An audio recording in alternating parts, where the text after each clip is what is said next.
Hello everyone, welcome back to our channel let's learn from home. हम लोग discuss कर रहे थे चैप्टर नंबर 3 आपकी बुक का, मिनरल एंड पावर सोर्सेज। इस पे ऑलरेडी 3 वीडियोस आ चुकी हैं। अगर आपने वो वीडियोस नहीं देखी है तो आप हमारे चैनल की प्लेलिस्ट में जाकर सर्च कर सकते हैं। क्लास 8 ज्योग्राफी के नाम से प्लेलिस्ट बनी होगी, please go and watch it. Okay, last video में हम लोगों ने बहुत ब्रीफ में डिस्कस किया था कि कन्वेंशनल सोर्सेज ऑफ एनर्जी क्या होते हैं और non conventional sources of energy क्या होते हैं। तो इस वीडियो में हम उसको थोड़ा डीप में स्टडी करेंगे उनके एग्जांपल्स के साथ कि क्या होते हैं conventional sources of energy and non conventional sources of energy. सबसे पहले कन्वेंशनल सोर्सेज ऑफ एनर्जी की डेफिनेशन को समझ लेते हैं कि conventional sources of energy basically हम उन सोर्सेज ऑफ एनर्जी को कहते हैं जो हम बहुत पुराने टाइम से यूज़ करते आ रहे हैं, जस्ट लाइक पेट्रोलियम, कोल, फायरवुड। तो ये हम बहुत पुराने टाइम से यूज़ करते आए हैं एंड वी नो कि ये बहुत लिमिटेड क्वांटिटी में है हमारे साथ और ये एक ना एक दिन ख़त्म हो जाएंगे। सबसे पहला हम पढ़ते हैं फायरवुड। फायरवुड जो है, जो घर में हम लकड़ियाँ यूज़ करते हैं खाना बनाने में, ऑब्वियसली ये आज मॉडर्न अर्बन सोसाइटी में हम नहीं यूज़ करते हैं, बट आप गांव चले जाइए, आज भी जो खाना जो है लकड़ियों पर बनता है। तो वो जो है विलेजर्स जो है, आज हमारे जो कंट्री की जो पॉपुलेशन है 50% जो है फायरवुड यूज़ करती है कुकिंग और हीटिंग के लिए। अब ये जो कन्वेंशनल सोर्सेज ऑफ एनर्जी है ये कैसे बनते हैं? तो ये जो प्लांट्स और एनिमल्स के जो मर जाते हैं और जो उनका अर्थ सरफेस पे वो बरी होते रहते हैं, ये बहुत मिलियंस ऑफ ईयर्स लेते हैं कन्वर्ट होने में, जब उन पर हीट और प्रेशर पड़ता है और फिर वो कन्वर्ट हो जाते हैं फॉसिल फ्यूल्स में। फॉसिल फ्यूल के आप एग्जाम्पल ले सकते हैं कोल, पेट्रोलियम, नेचुरल गैस। ये सारे एग्जाम्पल है कन्वेंशनल सोर्सेज ऑफ एनर्जी के। ये बहुत लिमिटेड क्वांटिटी में है हमारे पास, इसलिए हम कन्वेंशनल सोर्सेज ऑफ एनर्जी को non renewable source of energy भी कहते हैं। लिमिटेड है, आप इस चीज़ से इसको याद रखिए। लिमिटेड है तो ये रिन्यू नहीं हो सकते, दैट्स वाई वो लिमिटेड है। तो रिन्यू नहीं हो सकते, दैट्स वाई नॉन रिन्यूएबल। तो आज प्रेजेंट टाइम में हमें इसका सब्स्टिट्यूट ढूंढना चाहिए कि हम इसकी जगह क्या और यूज़ कर सकते हैं ताकि ये सेफ़ भी रहे और इसके डिपॉजिट्स बढ़ते भी रहें टाइम टू टाइम और हमारी आने वाली जनरेशन भी इसे यूज़ कर सके। नेक्स्ट हम पढ़ेंगे कोल के बारे में। कोल जो है एक ऐसा फॉसिल फ्यूल है जो इजीली मिल जाता है और ये हमारी डेली रूटीन में हम इसको हर जगह यूज़ करते हैं। डोमेस्टिक फ्यूल की तरह ये यूज़ होता है, यानी घरों में, फिर इंडस्ट्रीज़ में यूज़ होता है। सबसे ज़्यादा ये यूज़ होता है आयरन और जो स्टील की इंडस्ट्रीज़ होती हैं। उसके बाद हम स्टीम इंजन्स में भी हम इसको यूज़ करते हैं। आप जानते हैं कि पहले जो इंजन्स होते थे वो कोयले से जलते थे। अगर आपने मूवीज़ देखी हो जस्ट लाइक शोले, तो उसमें दिखाया गया है कि कैसे जय और वीरू, मतलब उसमें रेलवे के जो इंजन में है वो कोयला डालते हैं और फिर वो ट्रेन चलती है। तो इस तरह से कोल जो है यूज़ होता है इंजन्स में। इसके अलावा कोल जो है इलेक्ट्रिसिटी जनरेट करने में भी काम आता है। जो इलेक्ट्रिसिटी कोल से जनरेट की जाती है हम उसको थर्मल पावर भी बोलते हैं।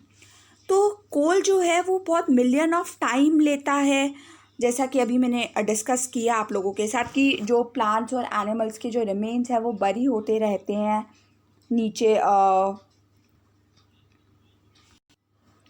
प्लांट्स और एनिमल्स के जो रिमेन्स है वो नीचे बरी होते रहते हैं और वो लेयर फॉर्म होती रहती है। तो इस तरह से जो है कोल का फॉर्मेशन होता है।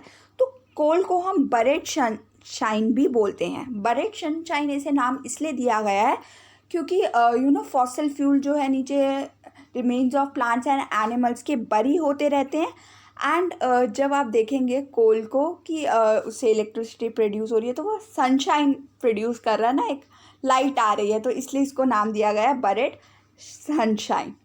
ठीक है, ओके। सो कोल के जो लीडिंग प्रोड्यूसर्स हैं वो है China, USA, Germany, Russia, south Africa and France. और इंडिया के में जहाँ पर कोल जो मिलता है वो है रानीगंज, झारियम, धनबाद और झारखंड में Bokaro.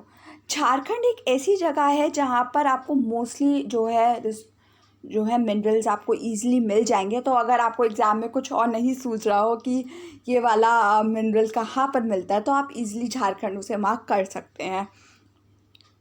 Okay, next one is petroleum.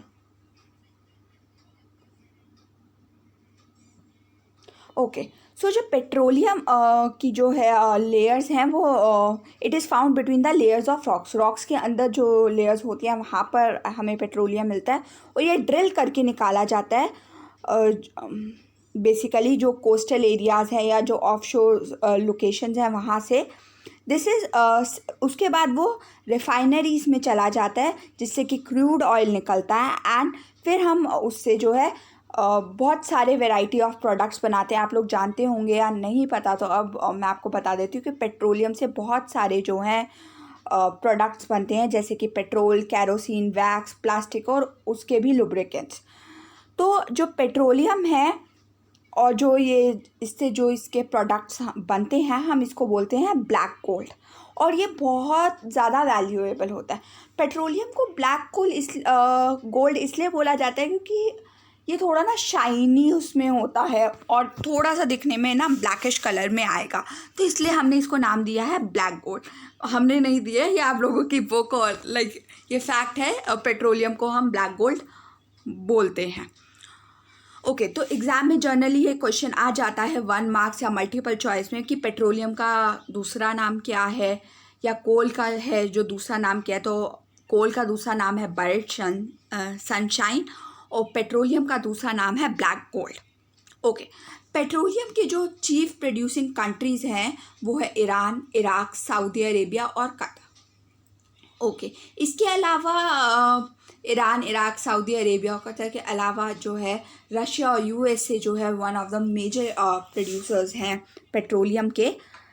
India में अब असम में हमें मिलता है, असम में, उसके बाद मुंबई में, और आपको कुछ जहाँ पर डेल्टास बनते हैं रिवर कृष्णा और गोदावरी के, वहाँ पे हमें पेट्रोलियम अच्छी क्वांटिटी में मिलता है। ओके, सो नेक्स्ट हम पढ़ेंगे नेचुरल गैस के बारे में।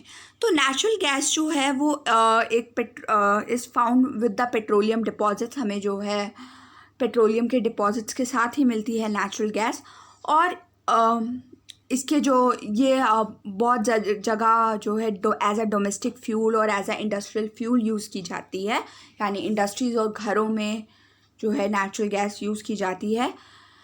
जो इसके मेजर प्रोड्यूसर्स हैं नेचुरल गैस के हैं वो है रशिया, नॉर्वे, यूके, नीदरलैंड्स। और इंडिया में अगर हम बात करें तो जैसलमेर, राजस्थान में, कृष्णा गोदावरी डेल्टा के आसपास।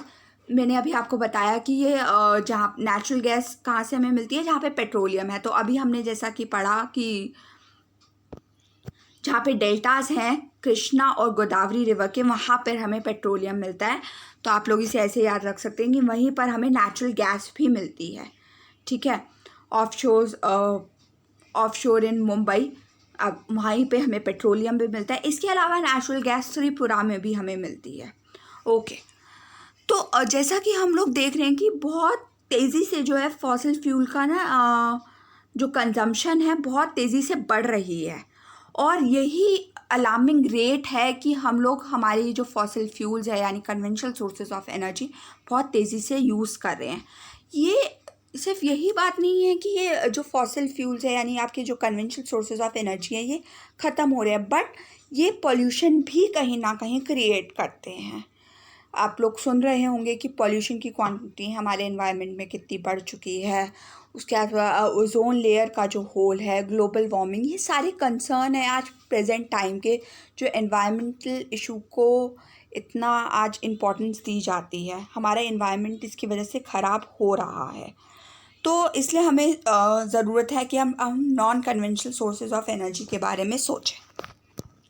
ओके, लास्ट जो एक है उसके बारे में बात करते हैं, that is hydral power. Okay, so ये एक लास्ट वन है, that is hydral power. So आप लोग जानते हैं कि इंडिया में कितनी बारिश होती है, या इंडिया में कई रीजन ऐसे हैं, फॉर एग्जांपल मेघालय में जहाँ पे इतनी ज़्यादा बारिश होती है। तो इसी रेन वाटर को हम लोग दोबारा यूज़ करते हैं। रेन वाटर और रिवर वाटर को हम डैम्स, उसके ऊपर आप लोगों ने पढ़ा होगा कि हर रिवर के ऊपर एक डैम बनाया जाता है, तो उसी डैम में हम रिवर का पानी और रेन वाटर को हम स्टोर कर लेते हैं। और जब हम उसे स्टोर कर लेते हैं तो जब हमें इलेक्ट्रिसिटी प्रोड्यूस करनी होती है या हमें उस पानी का यूज़ करना होता है, तो हम उस पानी को ऊपर तेज़ बहाव से, यानी बहुत तेज़ बहाव से उस पानी को ऊपर से नीचे गिराया जाता है पाइप्स के थ्रू। और फिर वहाँ पर डैम के अंदर कुछ टरबाइन ब्लेड्स फिट होती हैं, और जब वो ब्लेड्स मूव करती हैं जिसकी वजह से इलेक्ट्रिसिटी जो है प्रोड्यूस होती है, इसको हम बोलते हैं हाइड्रो इलेक्ट्रिसिटी। आपको ये बात जान के हैरानी होगी कि जो वर्ल्ड की आधी से ज़्यादा, यानी 1/4 ऑफ द वर्ल्ड की जो इलेक्ट्रिसिटी है वो हाइड्रल पावर के प्रोसेस से प्रोड्यूस होती है। हाइड्रल पावर के जो है मेजर लीडिंग प्रोड्यूसर्स हैं नॉर्वे, ब्राज़ील, चाइना। इसके अलावा ये इंडिया में जो है हाइड्रल पावर स्टेशन जो है भाखरा नंगल डैम में, गांधी सागर, नागार्जुन सागर, दामोदर वैली प्रोजेक्ट्स लगाए गए हैं। ये ऐसा कुछ हमारा जो हाइड्रल पावर का जो सेटअप होता है ऐसा दिखता है। तो आप लोग इधर देख सकते हैं कि ये आपका वाटर रिजर्वोयर है जहाँ पे वाटर को स्टोर किया जाता है। ये जनरेटर है और ये टरबाइन है। ये जब घूमता है बहुत तेज़ी से और जब वाटर यहाँ से पास होता है, ये आप देख रहे हैं यहाँ ये वाटर ऐसे ही पास होता है, टरबाइन पे आता है। तो जब ये बहुत तेज़ी से वाटर यहाँ से गुजरता है तो इसकी वजह से जो है इलेक्ट्रिसिटी प्रोड्यूस होती है। ओके, आई होप आप लोगों को ये समझ में आया होगा कि what are conventional sources of energy. अगर वीडियो पसंद आया हो तो प्लीज़ लाइक और कमेंट ज़रूर कीजिएगा, अपने फ्रेंड्स के साथ शेयर ज़रूर कीजिएगा, और अगर आपने चैनल को सब्सक्राइब नहीं किया है तो जल्दी से कर दीजिएगा। कुछ और डाउट्स हों आपके तो आप नीचे कमेंट सेक्शन में या आप हमारे चैनल के टेलीग्राम चैनल पे आप हमें कभी भी मैसेज करके पूछ सकते हैं। Thank you so much.